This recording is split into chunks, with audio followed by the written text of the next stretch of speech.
Oh, snap. It's draft time, which means the Toronto Raptors are on the clock and on the board. Last year, they took a guy who some people said was 2 years away from being 2 years away. I like him, Bruno Caboclo. But the Toronto Raptors have a glut of young players, a young core, and the 20th pick. Dan Glavin, producer. I remember this game. Oh, yeah. I was in there. They were going nuts for that him. Game was crazy. That was loud. But producer of the Toronto Raptors broadcast. Just stop looking at the preview monitor, please, Gary. You look good. Don't worry. You look good. The tie's in place. I'm watching the plays, man, not myself. But Bruno. Dan, hey, this is going sideways. Focus, See gentlemen. what I get for wearing a suit, man? Come on, you told me to wear a suit. 20th pick, guys. The Raptors, 20th pick. What should they do? Well, Trade, look, pick? Yeah, you got two options, trade it or draft a player. A young player. You can always trade later on. You don't have to draft it leading up to the draft or on draft night. I would say in the situation where they don't have a good trade and they want to use it on a draft pick, they pick the best available player, regardless of positional need or what.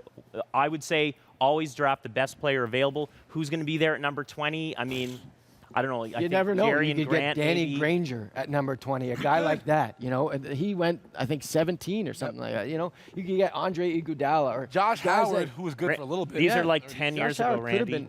Give me something from the last few years at number 20. That is true. Collegiate Those are basketball those has are old really dried up. examples, my dude. Really dried up at the bottom of the talent pool. Look, at the end of the day, we need some experience in here. I say you trade, put it together. Put that pick together with something that was on the roster this year, some undesirable, and pick something that can come in and help us and get us to the next level. We want to get out of the first round of the playoffs. What position do you think is the most needed?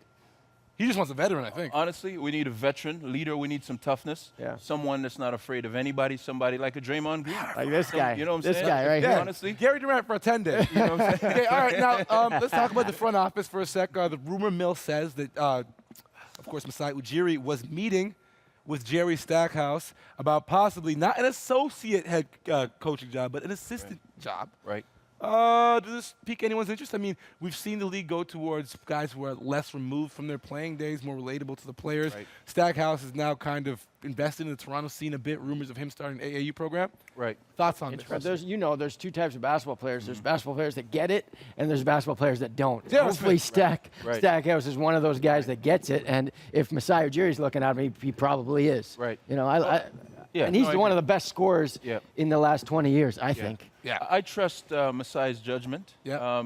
For a young executive, he's made some amazing decisions. Do you trust Jerry Stackhouse, though? Because this is a guy who came out of However- retirement to join the Nets. Yep. Was a leader on that team. Right. Played sparse minutes, but he was good. So my thing is, although I think that there's strength in bringing youth, I do feel that we need some experienced NBA coaches. If you look at the teams that have been successful, look at the two that are David in Blatt and David Steph Blatt. Tons of NBA experience there. Give me a minute. Teron Lue, who's a champion, right?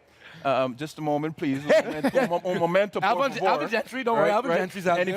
if you look in Golden State, they again have two head coach. They're boring New Orleans head coach as we speak. Yep. Right. So if you look at the Clippers or any team that's gone far, they have a number of former head coaches. I'm done So with you. They have Gary, I'm cutting you off now experience because you they're started talking about the Clippers. on their bench. You're done. I'm just saying. You're done. You started All talking right. about the Clippers. Hey man, that's your fault. Dan, your turn. Am I talking fool's about gold. No more Fool's Clippers gold. love Fool's gold. on I'm this going to show. talk about why Stack is an interesting development.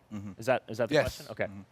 Jerry Stackhouse had a nice NBA career. Well, it was going in all kinds of different directions. It has been. It Don't has give me been. the finger.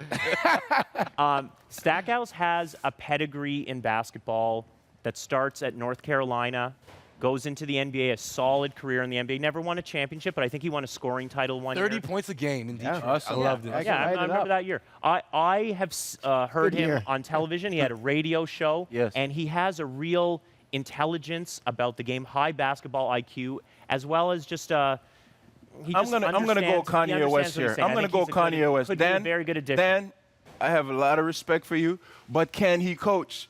All right, I'm going to go Kanye West. He just has to be. I'm going to go Kanye West. We got to go to break. first. These guys are never going to Can stop he talking. coach? This is the Hangout. Canada's home for talking basketball. Man, that's They're what I not want going to to know. stop talking. I know he had a great Hang career. So did Michael Jordan.